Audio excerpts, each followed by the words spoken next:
ko n'omulabyo mulungi yeekuumidde ku BBS Terefayina amawulire agabadde gy'otobadde ge tuliko mu kaseera kano nga nakyo gye bakutegeezezza tuli ku Palamenti. Akakiiko ka Palamenti akavunanyizibwa ku kuteekerateekera eggwanga katudde okusisinkana abakulembeze ab'enjawulo okuva mu Kampala n'ebitundu ebiriraanye okubaganya ebirowoozo ku nsimbi eziteekeddwa okuweebwa abakulembeze bano n'ebitundu eby'enjawulo okukola enguudo ssaako n'okulaba nti ekibuga kitereera n'okutaasa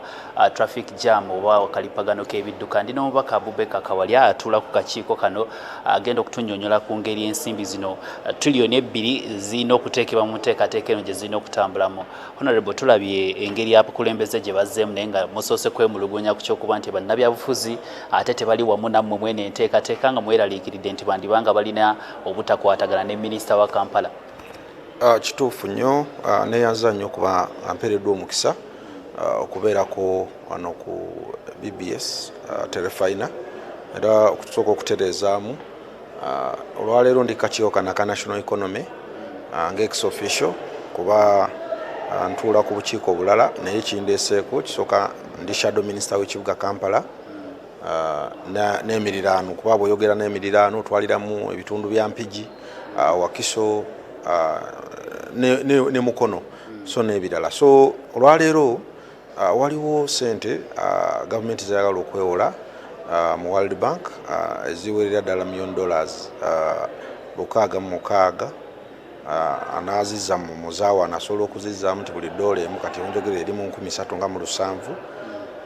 naye nga ekigendero ekikulu kitwani tutente nti kikulu nnyo kyalibadde kyakola ku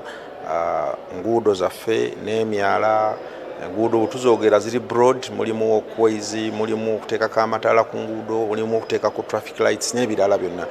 Olwaleero tuzze tusinkanye entities ez'enjawulo ab'omu Kampala nga KCCA, tusisinkanye ab'emukono, tusisinkanye Wakiso n'Empigi nga tutema empenda ku kiki kye tusuubira kuba tusooka tubadde tusooka kuwuliriza bo batulage designs ze balina nguudo zigye balowooza ezeetaaga okukolebwako ku ssente zino zinaaba zimaze okuyisibwa Parliament kuba wenjogerera ziri ku level ya committee Parliament enaba kuziyisa finally aba finance baleeta okusaba mu Parliament n'esindika mu kakiiko ka national economy akikakola ku nsonga z'okwewola mu ggwanga then bukana amala ka reporting mu Parliament naye ekyesinze otumalamu amaanyi kwe kulaba nti olunaku lwaleero entities zonna kumpizize nga tezirina ba political heads okugeza Kampala tubadde tubasuubira okubanga Lord Mayor bamwina n'olukiiko lwe oba ne minisita we ow'ebyenguudo tebalabiseeko ate ne bw'otunuulira ndooza entity baddemu yakira municipality ate ngera nayo basindise mu myuka wa meya. So ekyo tusabye ng'akakiiko going forward abatekiniko baleme kwemalira nnyo basobole okubanga bakoleramu n'abakulembeze abalonde tuzze tulaba embeera nti wekituuka ku right of way oba bakola enguudo nyingi nnyo eza World Bank ezirimeddwa okukola olw'abantu okwegaana okuwaayo ku mataka gaabwe tusobole okubanga tuyitawo kuba waliwo ssente ze tufuna oba gavumenti zeefuna nga tekuliko ssente za compensation. So tulowooza nti bw'oba tutambulidde wamu n'abakulembeze balonde ebiseera ebisinga ne ssente ojja kuzeewola omwaka gugweko nga tonaana kuzikozesa ate bazizzeeyo. Kino kiba kibi nnyo kuba ssente ezo ziba neewole ate ziba zizaala amagoba so tetukitwala nga kyakusaaga. So wenjogerera akakiiko abantu abo bakyali bifo kakiiko era tukyeyongera okwekenneenya mu Kampala tulabyemu enguudo ez'enjawulo era okugeza kati nja kusooka kwogerera Lubaga gyenva mu project eno ya Greater Kampala Metropolitan Area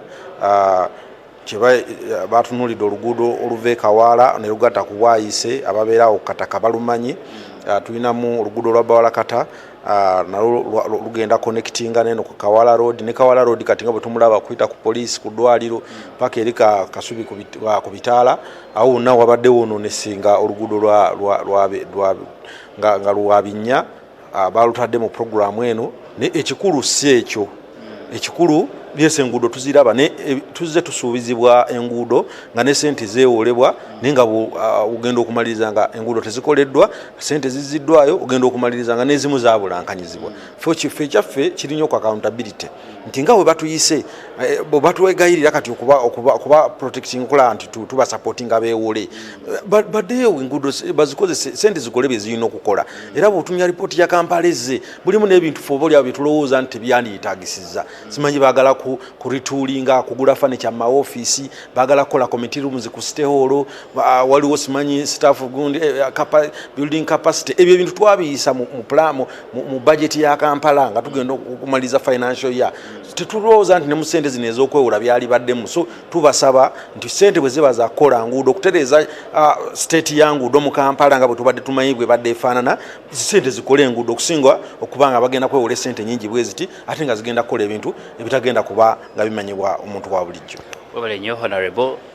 nsimbi za kukola nguudo mu Kampala n'ebitundu ebiriraanyeewo okulaba nti abantu batambula obulungi okwewala obubenje saako n'obulipagano bw'ebidduka. Tugenda kuwa amawulire ago mangi nnyo ku ssaawa emu mawulire gaffe gambuuze ate ne ku ssaawa nnya mu mawulire ageesigika. Kankuzeewa Evelyn Nakyejo akongerewo n'amawulire agabadde gy'otobadde. Nze Hasif Ssekiwunga ndi ne Yuda Musisi wano ku Palamenti. Kale tweyanziza nnyo Hasif Ssekiwunga.